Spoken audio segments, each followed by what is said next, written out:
ஆச்சி மசாலா. எந்த சமையலும் ருசி தேடும் ரகசியம். 20 ரூபாய்.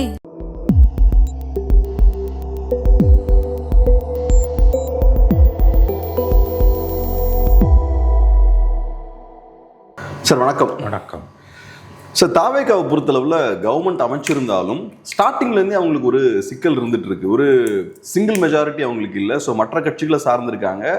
ஒரு ஸ்டேபிளான நிலையான ஒரு ஆட்சியை அவங்களுக்கு கொடுக்க முடியுமா அப்படின்ற ஒரு கேள்வி ஸ்டார்டிங்லேருந்து எழுந்துட்டு இருக்கு. அதை என்ஷூர் பண்ணுறதுக்காக தாவேகாவும் ஸ்டார்டிங்லேருந்து இப்போ வரைக்கும் அவங்க போராடிட்டு இருக்காங்க. ஸ்டாலின் அவர்கள் பேசும்போது நிர்வாகிகள்லாம் தயாராருங்க, எப்போ வேணாலும் எலெக்ஷன்ஸ் வரலாம், ஸோ அதுக்கு நீங்கள் ரெடியாக இருங்க, இந்த கவர்மெண்ட் கொலாப்ஸ் ஆயிருன்றாரு. இபிஎஸ் அவர்களும் அதே விஷயத்த சொல்கிறாரு. இப்போ தாவேகாவும் பார்த்தோன்னா அவங்களுக்கும் அந்த கன்ஃபியூஷன்ஸ் இருக்குது. ஸோ இப்போ என்ன பண்ணுறாங்கன்னா, விசிகேவுக்கு அவங்க அமைச்சர் பதவியெல்லாம் ஆஃபர் பண்ணுறாங்க. அதே மாதிரி ஐயூஎம்எலுக்கும் ஆஃபர் பண்ணுறாங்க. திருமாவளவன் அவர்கள் நாங்கள் பரிசீலிக்கிறோம் அப்படின்ற மாதிரி சொல்லியிருக்காரு. ஸோ அவங்கள பொறுத்தளவில் போஸ்ட்டை கொடுத்து உள்ளே கொண்டு வந்தாச்சுன்னா ஒரு ஸ்டெபிலிட்டி கிடைக்கும் அப்படின்ற மாதிரி பார்க்குறாங்க. அதே மாதிரி அதிமுக எம்எல்ஏஸோடையும் பேச்சுவார்த்தைகள் போயிட்டுருக்கு. ஸோ எப்படி பார்க்குறீங்க இந்த சூழலை? நாளைக்கு அநேகமாக எக்ஸ்பான்ஷன் இருக்குன்றாங்க. இன்றைக்கி 20ஆம் தேதி, நாளை 21ஆம் தேதி அமைச்சரவை விரிவாக்கம் இருக்கும் என்று எதிர்பார்க்கப்படுகிறது. காங்கிரஸ்லேருந்து 2 பேர், விசிகாலேருந்து 1, ஐயூஎம்எல்லேருந்து 1. இதுதான் இப்போ இருக்கக்கூடிய இது. 2 லெஃப்ட்டும் போக மாட்டேன்ட்டாங்க, பிரின்சிபல் ஸ்டாண்ட் அவங்களுக்கு. ஏடிஎம்கேலேருந்து வந்த 25 பேருக்கு இப்போதைக்கு இல்லை அப்படின்னு தான் தகவல் வருது. ஏன்னா அதில் டிஸ்குவாலிஃபிகேஷன் இஷ்யூஸ் இருக்கிறதால விஜய் அதை ரிஸ்க் எடுக்க விரும்பலை. ஒரு 3 மாதம் பொறுத்து வேணால் அதை செய்வாருன்றாங்க. அஃபிஷியலாக எதுவுமே வரல, எல்லாமே வந்து ஸ்ட்ராங் ரூமர்ஸு. பட் ஸ்ட்ராங் ரூமர்ஸ்னால் வாய்ப்புகள் அதிகம். நாளைக்கு கேபினட் எக்ஸ்பான்ஷன் இருக்குது. இந்த supporting parties 2 left 4, 2+2, Visika 2, 6 plus IUML 8. இதில் ஃபஸ்ட்டு 4 வராது, செகண்ட் 4க்கு வர வாய்ப்பு இருக்குது. ஐயூஎம்எல்லும் யோசித்து நாங்கள் சொல்கிறோம் அப்படின்னு இருக்காங்க. இன்று மாலை அவங்களுக்கு உயர்மட்ட குழு கூட்டம். இவர் விசிகாவும் நாங்கள் கூடி முடிவு பண்ணுவோன்றாரு. போத் விசிகா அண்ட் ஐயூஎம்எல் போகிறதுக்கு வாய்ப்பு இருக்குது. இவங்க வெளியிலேருந்து சப்போர்ட் பண்ணுறத விட உள்ளே போனால் தான் கவர்மெண்ட்டுக்கு ஸ்டெபிலிட்டி இருக்கும். அப்படி இல்லைன்னா ஸ்டெபிலிட்டி கண்டிப்பாக இருக்காது. இப்போ ஏடிஎம்கே உள்ளே சேர்த்துக்கூடாதுன்னு லெஃப்ட்டு சொல்கிறாங்க. விசிகா திரும்ப வந்து சேர்த்துக்க மாட்டேன்னு அவர் சொல்லிட்டாருன்றாரு. அது எந்த அளவு உண்மை நமக்கு தெரியாது. ஸோ இவங்க உள்ளே போனாங்கன்னா தான் ஸ்டெபிலிட்டி. போவாங்களான்றதை அவங்க தான் முடிவு பண்ணணும். விசிகா போகிறதுக்கு ஒரு வாய்ப்பு இருக்குன்னு கருதப்படுது. பட் அது திரும்ப எடுக்கிற முடிவு அது. அதான் நீங்கள் சொன்ன மாதிரி இப்போ விசிகேவும் ஐயூஎம்எல்லும் உள்ளே போயிட்டாங்கன்னா ஸ்டெபிலிட்டி இன்க்ரீஸ் ஆகும், ரைட்டு. ஆனால் இடதுசாரிகள்கிட்ட 4 சீட் இருக்குது. அந்த 4 சீட்டை வச்சு நீங்கள் கவர்மெண்ட்டை கொலாப்ஸ் பண்ணணும்னா கொலாப்ஸ் பண்ணலாம். அப்படி இருக்கும்போது இடதுசாரிகளை நீங்கள் கொண்டு வரணுமே. இவங்களெல்லாம் கொண்டு வந்தாலும் அவங்கள உள்ளே கொண்டு வரணுமே. அப்படி அவங்க அந்த முயற்சி நடக்கலாம். இதில் இன்னொரு சிக்கல் இருக்குது. இப்போ இவங்கெல்லாம் என்ன சொல்கிறாங்க, விசிகாவும் ஐயூஎம்எல்லும் 2 லெஃப்ட்டும் நாங்கள் தாவேகா அரசு ஆதரிக்கிறோம், விஜய் அரசு ஆதரிக்கிறோம், ஆனால் நாங்கள் திமுக கூட்டணியில் தான் இருக்கோன்றாங்க.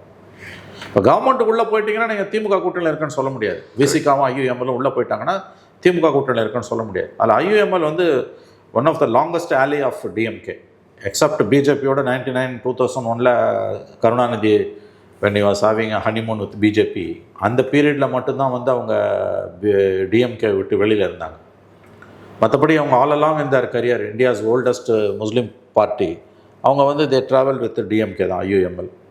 இப்போ திரும்பவும் அவரோட டென்யூரில் வந்து 3 டேர்ம் எம்பியாக இருந்திருக்காரு. 3 டேர்முமே அவர் வந்து இது 3ஆவது டேர்மு திமுக அலையன்ஸில் தான் அவர் எம்பியாகவே ஜெயிச்சிருக்கார். இப்போ போய் அலையன்ஸ் நாளைக்கு கவர்மெண்ட்டில் சேர்றாங்க, 1 இயர்ஸ் மந்திரி ஆவாருன்றாங்க. மந்திரி ஆகிறாங்கன்னா they have gone out of DMK alliance. That's a major political decision. அந்த விசிகாக்குள்ளே எவ்வளோ பேர் வந்து ரசிப்பாங்கன்னு தெரியாது. Because more than half of VCK's office bearers, more than 3/4 of VCK's office bearers are DMK supporters. They may rock the போட்டுன்னு ஆங்கிலத்தில். விசிகா உடையும். 1 இயர்ஸ் மந்திரியாக இருப்பார், திமுக கூட்டணியில் இருப்பீங்களா? அது சாத்தியமா? நீங்கள் சொல்லுங்கள். திருமாவால் அதை செய்ய முடியுமா? முன்னுக்கு பெண் முரணா 2 மாதமாக பேசின்னு இருக்காரு. நாங்கள் திமுக கூட்டணியில் தான் இருக்கோம், பிரசிடென்ட் ரூல் வந்துடக்கூடாது, பாசிச பாஜக உள்ளே வந்துடக்கூடாதுன்னு நாங்கள் தாவேகாவை ஆதரிக்கிறோம். நீங்கள் நல்லது. இப்போ போய் நாளைக்கு மந்திரி சபையில் சேர்றீங்கன்னா, மந்திரி சபையில் சேர்றதால கவர்மெண்ட்டுக்கு ஸ்டெபிலிட்டி கிடைக்கலாம், அதெல்லாம் மறுக்கல. உங்களுக்கும் வந்து அதிகாரம், தலித்துகளுக்கு அதிகாரம் கையில் கிடைக்கலாம், தப்பு இல்லை, அது வரவேற்கத்தக்கது. பட் அந்த நிலைமை வந்துன்னா நீங்கள் திமுக கூட்டணியில் இருக்க முடியாதுல்ல. ஏன் கூட்டணி முடிச்சுப்போம், என்ன நஷ்டம்? முடிஞ்சுது. அதை தான் சொல்கிறேன். அந்த டிசிஷனை எடுக்கணும். கூட்டணியில் இல்லைன்ற டிசிஷன் எடுக்கணும். அப்போ நீங்கள் தாவேக்காவோட இருக்கீங்கன்னா நீங்கள் தாவேக்கா கூட்டணியில் தான் இருக்கீங்கன்னு அர்த்தம். திமுக கூட்டணியில் நீங்கள் இல்லை. திமுக கூட்டணியிலையும் இருந்துக்கிட்டு தாவேக்கா மந்திரி சபையில் இருப்போம்னு சொல்ல முடியாது. அதுக்கு வாய்ப்பு கிடையாது. எனக்கு தெரிஞ்ச அந்த எல்லைக்கு திரும்ப போவார் நான் நினைக்கல. அந்த எக்ஸ்டெண்ட்டுக்கு போவாரான்றது எனக்கு தெரியல. ஏன்னா அவர் பேசுகிற பேச்செல்லாம் பார்க்கும்போது அவர் எதை வேணால் செய்வார்னு தோணுது. அது செஞ்சாலும் எனக்கு ஆச்சரியம் இல்லை. பட் செய்வது கடினம். அன்டெனபிள் வாங்க ஆங்கிலத்தில். It's difficult. ஐயுஎம்எலுக்கு இதோட மோசமான கண்டிஷன். இவங்களாவது இப்போ வந்தவங்க ஒரு 25 years ஆஃப் பார்ட்டி, 15 years தான் அலைன்ஸில் இருக்காங்க. They were long for over 60 years 70 years longest ally. First எத்தனையோ முஸ்லீம் கட்சிகள் வந்தாலும் இன்னமும் டிஎம்கேவோட ராக் சாலிடாக நிற்கிற ஒரே பார்ட்டி. ப்ளஸ் அவங்க சொந்த சிம்பிள் அவங்க நிற்கிறாங்க. மற்றவங்களாம் திமுக சிம்பிளில் நிற்கிறான். ஆகவே இந்த முடிவு என்பது நல்ல கவனிங்க. தாவேக்கா அரசுக்கு ஆதரவு கொடுத்து மந்திரி சபையில் இவர்கள் இடம் பெறுவது என்பது தாவேக்காவை பலப்படுத்தும், தாவேக்கா அரசை பலப்படுத்தும், திமுக கூட்டணியை சிதைக்கும். திமுக வில் பி லெஃப்ட் இன் த லர்ச். காங்கிரஸ் போயிடுச்சு ஆல்ரெடி. விசிகாவும் போய் ஐயுஎம்எலும் போயிடுச்சுன்னா திமுகன்றது தனியாக நிற்குது. 2 லெஃப்ட் இருக்காங்க. அவங்க என்ன பண்ணுவாங்கன்னு தெரியாது. அப்போ இத்தனை நாளாக கடந்த 8 வருஷமாக 2018 கருணாநிதி டெத்துக்கு பிறகு 4 எலெக்ஷனில் ஒன்றா இருந்தவங்க alliance collapse. DMK alliance collapse, DMK alliance falls. ஏன்னா இதில் மெசேஜ் தாவேக்கா ஸ்டெபிலைஸ் ஆகுது, கவர்மெண்ட்டு டிவிகே கவர்மெண்ட் ஸ்டெபிலைஸ் ஆகுதுன்றது ஒரு பக்கம்னா, இன்னொரு பக்கம் இருக்கக்கூடிய நியூஸ் என்பது DMK alliance, one of the strongest alliance இந்த கண்ட்ரி இஸ் கெட்டிங் கொலாப்ஸ்ட். அது பலவீனம் அடைகிறது, சிதிலம் அடைகிறது. இதில் ஒரு அட்வான்டேஜ் இருக்குது சார் டிஎம்கே. அது என்னன்னு சொல்கிறேன்னா, இப்போ தாவேக்காவுக்கு ஸ்டார்டிங்லேருந்து இருக்கக்கூடிய சிக்கல் என்னென்னா, எதையுமே முழுமையாக பண்ண முடியல. 108 சீட்ஸில் நிற்கிறாங்க. 120 வாங்க முடியல. சிங்கிள் மெஜாரிட்டி அவங்களுக்கு இல்லை. ஸோ அங்கேயும் பார்த்தோன்னா ஃபினிஷ் லைனை டச் பண்ண முடியல. அடுத்தது அதிமுகவை உடைக்கக்கூடிய முயற்சிலாம் போகுது. அதுவும் பார்த்தோன்னா 2/3 எம்எல்ஏஸை கொண்டு வர முடியல. அதுவும் கிட்ட முடியுது. இப்போ திமுகவோட கூட்டணி கட்சிகளை உள்ள கொண்டு வர முயற்சி பண்றாங்க. இதையும் முழுமையா பண்ண முடியல. இங்கேயும் லெஃப்ட் ஒரு 2 பார்ட்டிஸ் வெளில நிற்கிறாங்க. லெஃப்ட் பார்ட்டிஸ் 2 பேர் அதிகாரத்தை ஷேர் பண்ணாம வெளியே இருக்காங்கன்னா திமுகவுக்கு still they have a strong leverage. அவங்க டெஃபினட்டா லெஃப்ட் பார்ட்டிஸை யூஸ் பண்ண முடியும். லெஃப்ட் பார்ட்டிஸை பொறுத்தலாம் அவங்க யோசிச்சுட்டு இருப்பாங்க. இப்போ நமக்கு திமுக தேவையா தாவேக்கா தேவையா, 29ல தாவேக்காவை வச்சு திமுகவை ரிப்ளேஸ் பண்ண முடியுமான்ற கணக்கெல்லாம் போட்டுட்டு இருப்பாங்க. அப்படி இருக்கும்போது இப்ப பார்லமெண்ட்ல லெஃப்ட்டுக்கு ஸ்ட்ரென்த் திமுக வழியா தான் கிடைக்குது. திமுக இல்லைன்னா அவங்க ஜீரோவா இருப்பாங்க. ஸோ அப்படி இருக்கும்போது இப்ப நீங்க விசிக்கு ஐயுஎம்எல் கொண்டு வந்தாலும் லெஃப்டை கொண்டு வரலன்னா அதே டேமேஜ் உங்களுக்கு ஏற்படுத்த முடியும். ஐயுஎம்எல் விசிகேவை வச்சு என்ன டேமேஜ் ஏற்படுத்த முடியுமோ அதை இவங்க 2 பேரும் இல்லாம லெஃப்டை வச்சு ஏற்படுத்த முடியும். இல்லைங்க, நான் டிவிகேவோட டேமேஜை பத்தி இப்ப பேசல.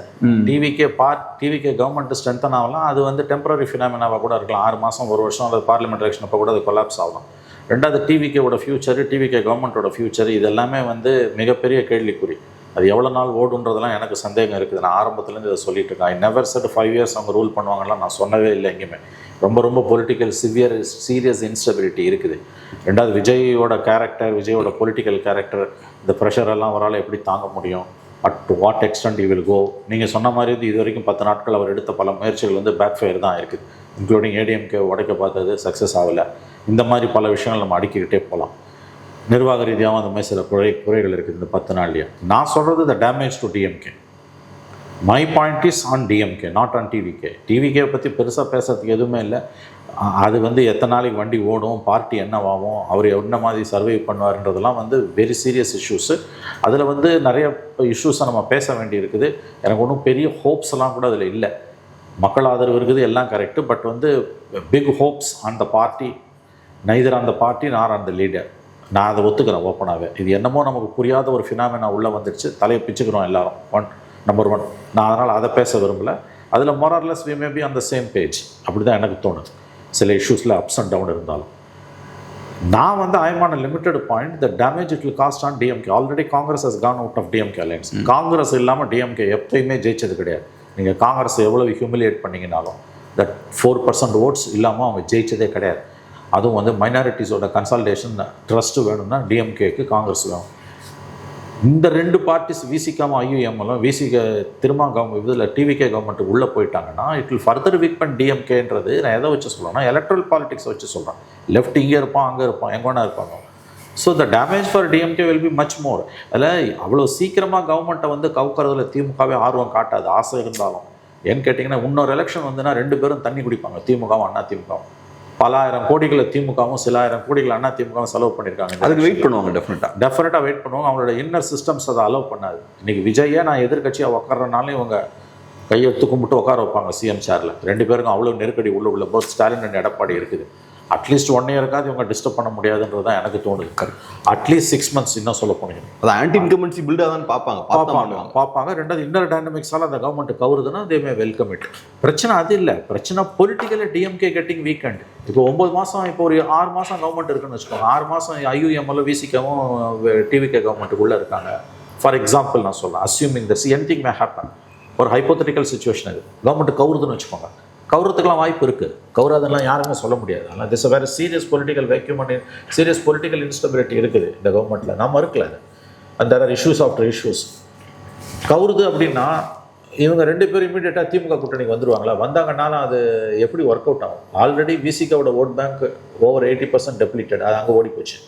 IUML of course is a solid vote bank, சின்ன ஓட் பேங்க். ஆனால் அது இப்போ இந்த 2 பேரும் போய் டிவிகே கவர்மெண்ட் உள்ளே போயிட்டாங்கன்னா டிஎம்கேக்கு அது ஏற்படுத்தக்கூடிய psychological disadvantage. Because DMK is alone. Congress போயிடுச்சு, விசிகே போயிடுச்சு, இவங்களும் போயிட்டாங்கன்னா 2 லெஃப்ட்டு தான். அந்த லெஃப்ட்டும் திருசங்கு சொர்க்கம். அவன் அங்கேயும் இல்லை எங்கேயும் இல்லை. விசிகே எத்தனை நாளைக்கு டிவிகேவை ஆதரிச்சுட்டு திமுக கூட்டணியில் இருக்குன்னு கதை அளக்க முடியும். ஆகவே இந்த மூவ் நடந்ததுன்னா I'm on a limited point. ஒருவேளை நாளைக்கு எக்ஸ்பேன்ஷன் சொல்கிறாங்க, நாளைக்கு மறுநாளும் இருக்கும், இந்த வீக்குள்ளே இருக்குன்றாங்க.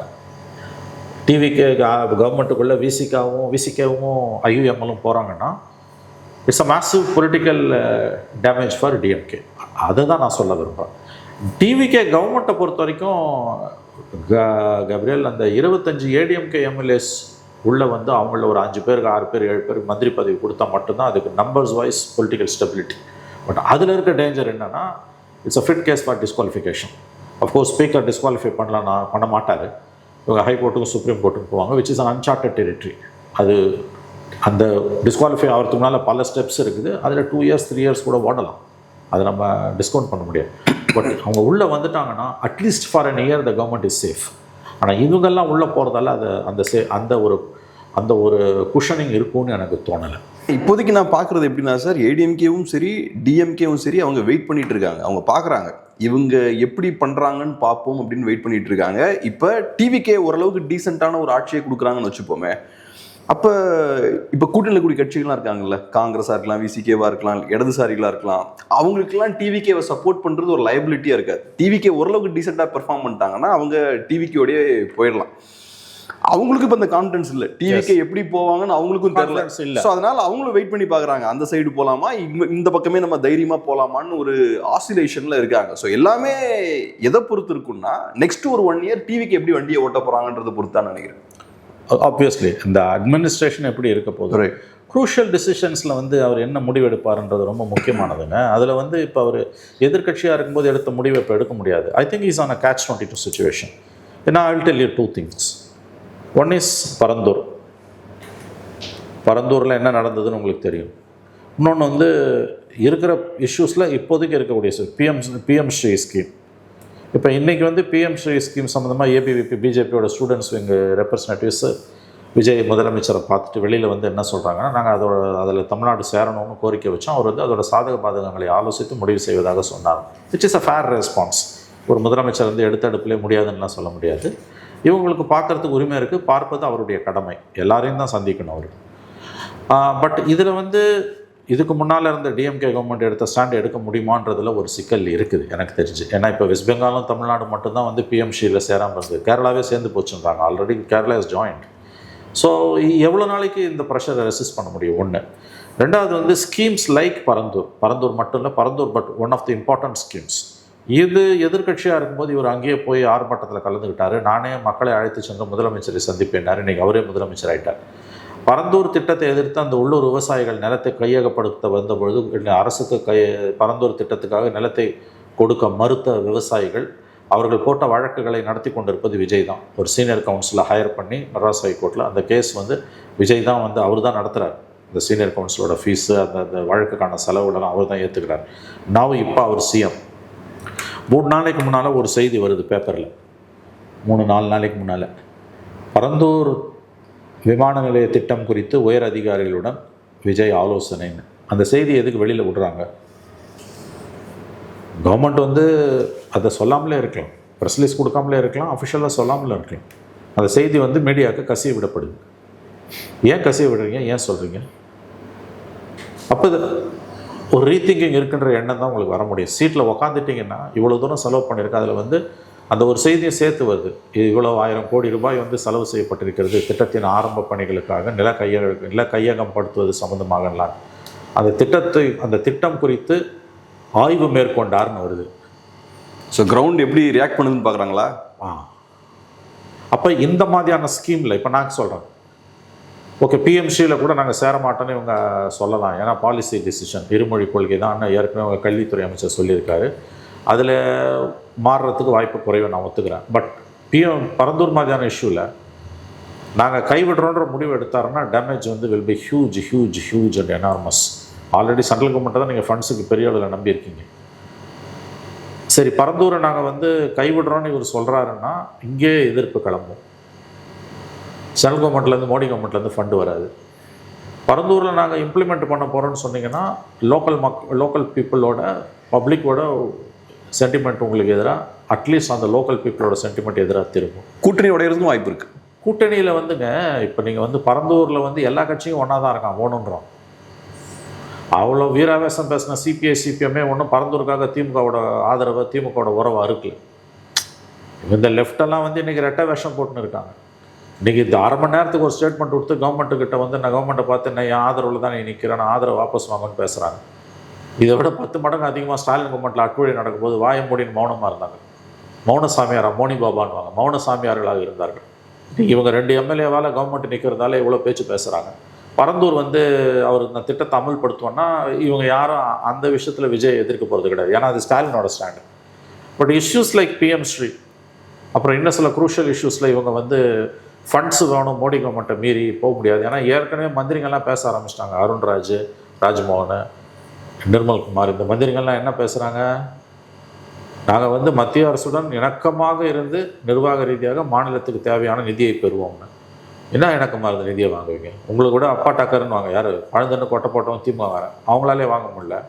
அன்லஸ் நீ ஸ்கீமில் கழுத்து போட்டாலே கொடுக்க மாட்டான். நீங்கள் 1000 விமர்சனம் திமுக மேலே வைக்கலாம், ஊழல் குடும்ப ஆட்சி எல்லாம் உண்மை தான். ஆனால் நிர்வாகத்தில் அவங்க உங்களோட 10 மடங்கு கில்லாடிங்க, அவங்களுக்கு எக்ஸ்பீரியன்ஸ் இருக்குது. அதான் இணக்கமாக இருந்து நிதியை வாங்கிடலாம்னா அதை விட ஈஸியான விஷயம் எதுவும் இருக்காது. எல்லாருமே உங்களை விட திமுக வாங்கியிருப்பானே, சும்மா ஃப்ரெண்ட்லியாக இருந்து வாங்கிடலாம். அது எப்படி வாங்க? அவங்க வந்து 60 வருஷமா அதிகாரத்தில் மாறி இருக்கவங்க 75 வருஷம் ஃபைட் பண்ணி தான் வாங்கணும். மத்திய மாநிலத்திலையும் அதிகாரத்தில் இருந்த ஆட்சியில் இருந்த கட்சி அவங்களாலே வாங்க முடியல, நீங்கள் எப்படி வாங்குவீங்க? அப்படி ஒருவேளை இணக்கமாக இருந்து வாங்கிடலான்னு அவங்க வாங்கியிருப்பாங்களா? ஊரில் எல்லாருமே வாங்கிடலாம், ஊரில் இருக்கவங்க எல்லாரும் வாங்கிடலாம். அப்போ நீங்கள் என்ன மீன் பண்ணுறீங்க? ஒன்று தெரியாமல் பேசுகிறீங்க, இல்லைன்னா காம்ப்ரமைஸ் பண்ண போகிறேன்னு இண்டிகேட் பண்ணுறீங்க. நான் இப்போ காம்ப்ரமைஸ் ஆகுறாங்க. For example systems like schemes like பிஎம்சியில் காம்ப்ரமைஸ் ஆகுறாங்கன்னா லெஃப்ட் எப்படி உள்ளே ஆதரிக்க முடியும்? வாபஸ் தான் வாங்குவோம். இங்கே தான் ஒரு விஷயம் நான் சொல்கிறேன் சார். இப்போ இந்த வேர்டிக்டோட பியூட்டியே என்னென்னா, நம்ம பேசணும் இல்லையா, திமுக பெருசாக பாதிக்கப்பட்டிருக்காங்கன்னு. திமுக பாதிக்கப்பட்டிருக்காங்க. விஜய்க்கு இப்போ மெஜாரிட்டி கிடைச்சா கூட பிரச்சனை இல்லை சார். விஜய்க்கு மெஜாரிட்டி கிடைக்கலன்னொன்னையும் திமுக கூட்டணியை உடச்சு விட்டார். ஆமாம், அதிமுக 2ஆ உடஞ்சிருக்கு. இப்போ அதுவும் மெஜாரிட்டி கிடைக்காததால ஏற்பட்ட விளைவு. இதுல சரி, இவங்க 2 கட்சிகளும் உடஞ்சாச்சு, தாவேக்காவது நிம்மதியா இருக்கும்னு பார்த்தா அதுக்கும் வாய்ப்புகள் கம்மி. தாவேக்காவுக்கும் சிங்கிள் மெஜாரிட்டி இல்ல, இடதுசாரிகளை நம்பி இருக்காங்க. இடதுசாரிகளையும் பிசிகேவையும் ஐயுஎம்எல்லையும் மட்டுமே நம்பி இருந்தால் நீங்க சொன்ன பிரச்சனைகள்லாம் இருக்கு. நாளைக்கு பிஎம் ஸ்ரீ இஷ்யூ வந்தா என்ன பண்ணுவாங்கன்னு தெரியாது. நாளைக்கு டீலிமிட்டேஷன் வருதுன்னா என்ன பண்ணுவாங்கன்னு தெரியாது. உடையறதுக்கு நிறைய வாய்ப்பு இருக்கு. ஆமா, இந்த இடத்துல விஜய் அவர்களுக்கு அதிமுக எம்எல்ஏஸும் தேவை. அவங்கள ஒரு பஃபரா வச்சாதான் இவங்களை கவுண்டர் பண்ண முடியும். இல்லாட்டி அவங்க டிக்டேட் பண்ண ஆரம்பிச்சிருவாங்க டேர்ம்ஸ். ஆமா, சோ அப்ப டெஃபினட்டா டிவிகேவுக்கு அதிமுகவோட எம்எல்ஏஸும் தேவை. அதிமுக எம்எல்ஏஸை உள்ள கொண்டு வந்தா அந்த பிஜேபி உங்களோட கிளீன் இமேஜும் உடஞ்சு போயிடும்.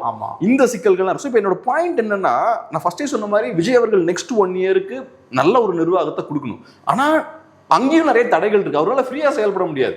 மாற்றம்னு சொல்லி வந்தவங்களுக்கு பிடிச்ச மாதிரி செயல்பட முடியாது. ஒரு சைடுல லெஃப்ட் கையை பிடிச்சிட்டு இருக்காங்க, இன்னொரு சைடுல இவங்களையும் சார்ந்திருக்காங்க.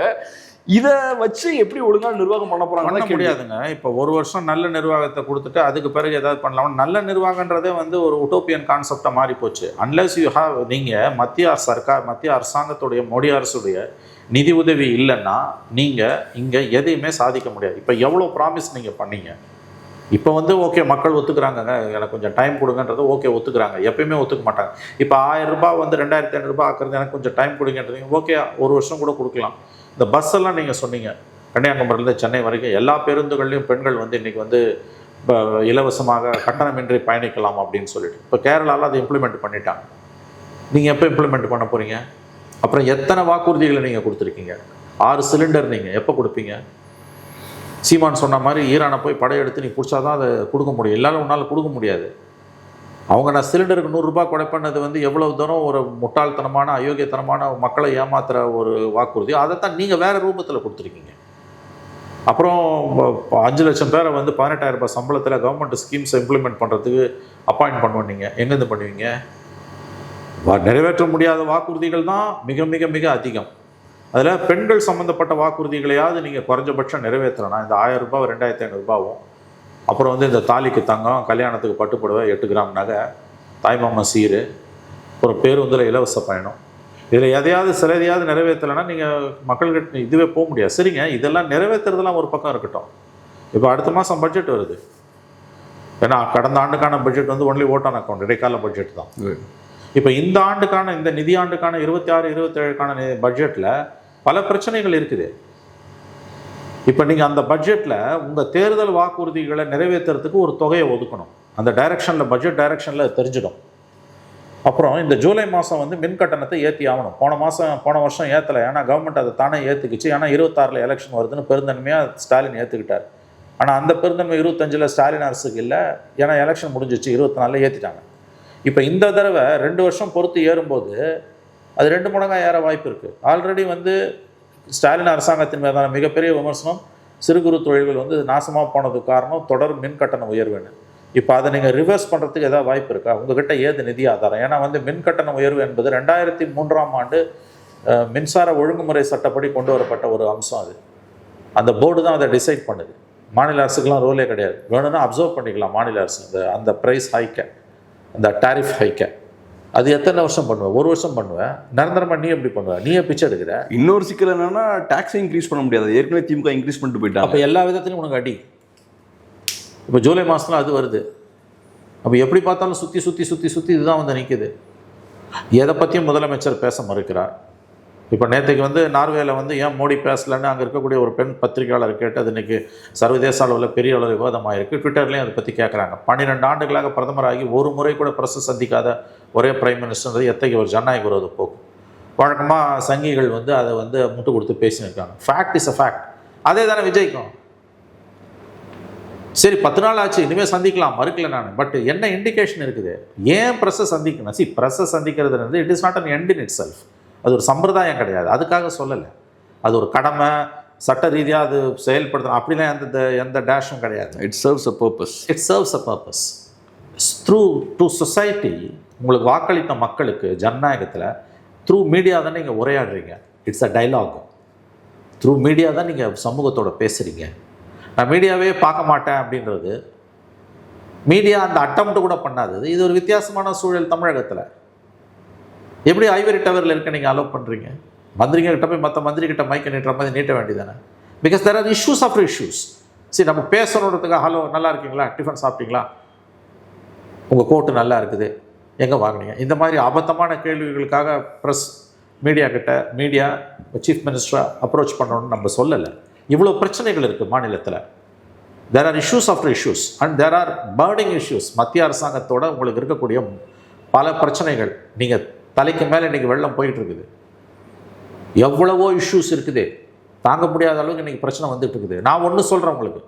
பிரதமர் மோடி அவர்கள் 15 நாட்களுக்கு முன்பு வளைகுடா யுத்தத்தின் காரணமாக, ஈரான் யுத்தத்தின் காரணமாக மிகப்பெரியதொரு பொருளாதார நெருக்கடியை நோக்கி நாடு நகர்ந்து கொண்டிருக்கிறது என்பதை வந்து மறைமுகமாக உணர்த்தினார்.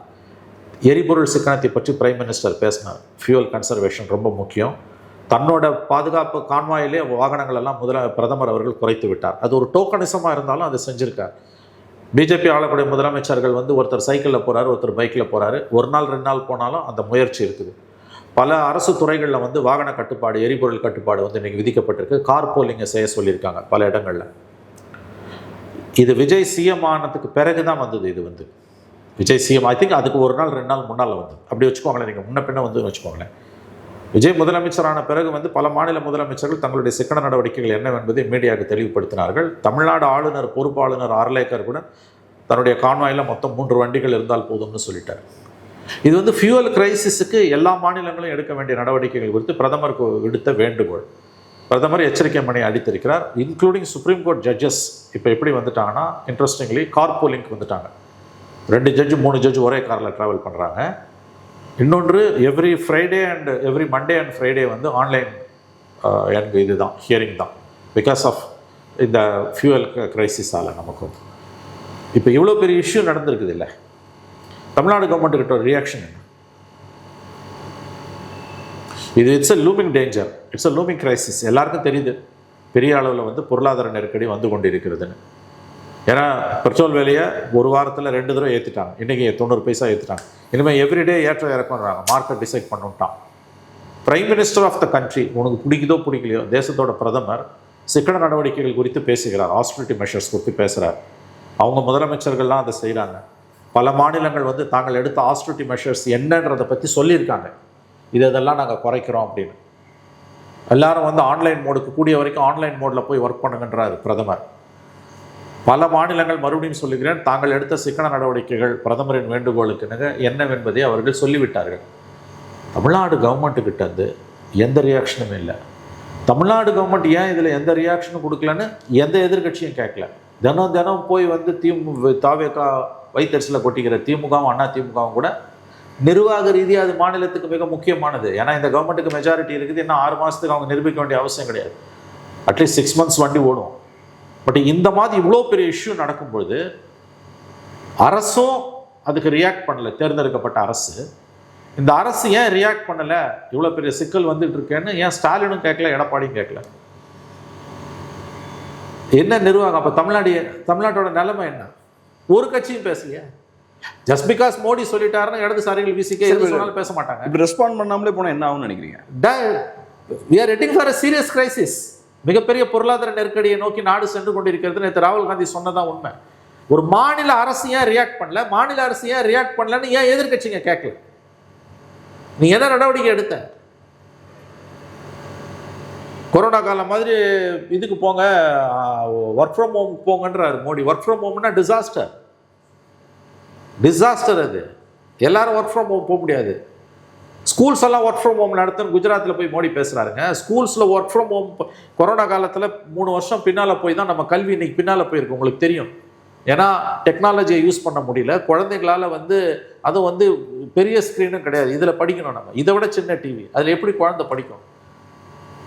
கல்வி கற்றல் என்பது, அந்த கற்றல் பெரிய அளவில் பாதிக்கப்பட்டிருக்கு பிகாஸ் ஆஃப் கொரோனா. இப்போ தான் நம்ம மேல் எழும்பி வரோம். ஆனால் மோடி தெளிவாக சொல்கிறாரு, இன்க்ளூடிங் ஸ்கூல்ஸுக்கு சொல்கிறாருங்க அவர் குஜராத்தில் போய். அப்போ இது எல்லாத்துக்கும் ஸ்டேட் கவர்மெண்ட்டோட ரியாக்ஷன் என்ன? சரி, ஸ்கூல்ஸ் எல்லாம் நீ வந்து கொண்டு போக போகிறதுல இமீடியட்டாக டாப் கார்பரேட் கம்பெனிஸை பண்ண போகிறீங்க, ஐடி கம்பெனிஸை ஒர்க் ஃப்ரம் ஹோமுக்கு பண்ண போகிறீங்க. சிக்கன நடவடிக்கைகளுக்கு என்ன பதில்? அப்போ எவ்வளோ பெரிய இஷ்யூ விஜய்க்கு வந்திருக்குது இன்னைக்கு. இவர் பதவி ஏற்றுக்கும் போது, எடப்பாடி பதவி ஏற்றுக்கும் போது டிமானிட்டைசேஷனால் வந்த பெரிய டிசாஸ்டரு. ஸ்டாலின் பதவி ஏற்றுக்கும் போது கொரோனா செகண்ட் வேவு. இப்போ வெளியில் தெரியாமல் வந்து கொண்டிருக்கக்கூடிய மிகப்பெரிய ஆபத்து என்பது வளைகுடா யுத்தத்தால் வந்திருக்கக்கூடிய பொருளாதார நெருக்கடி. நாட்டோட பிரதம மந்திரியோட வேண்டுகோள், அறைகூவல், வாட் எவர் இட் இஸ், எந்த ரியாக்ஷனும் மாநிலத்தில் இல்லை. மோடி சொல்லிட்டான்ற ஒரே காரணத்துக்கு இடதுசாரிகளும் விசிகாவோ இந்த மாதிரியான கட்சிகள் வாயை திறக்க மாட்டாங்க. காங்கிரஸ் வாயை திறக்காது. டிஎம்கேவும் ஏடிஎம்கேவும் அதை பற்றி இந்த கவர்மெண்ட்டை கேட்கவே இல்லை. டிவிகே கவர்மெண்ட்டு ரியாக்டே பண்ணல. அப்போ இந்த மாதிரியான சூழலில் இருக்கக்கூடிய ஒரு கவர்மெண்ட்டு மீடியாவோட எந்த இன்ட்ராக்ஷன் இல்லாத ஒரு சீஃப் மினிஸ்டர், எந்த இன்ட்ராக்ஷன் இல்லாத ஒரு கவர்மெண்ட்டுக்கும் ஸ்போக்ஸ் பர்சன் கிடையாது, பார்ட்டிக்கும் ஸ்போக்ஸ் பர்சன் கிடையாது. Actually these are all the issues. ரொம்ப நன்றி சார், அருமையான பேட்டிக்கு ரொம்ப நன்றி சார்.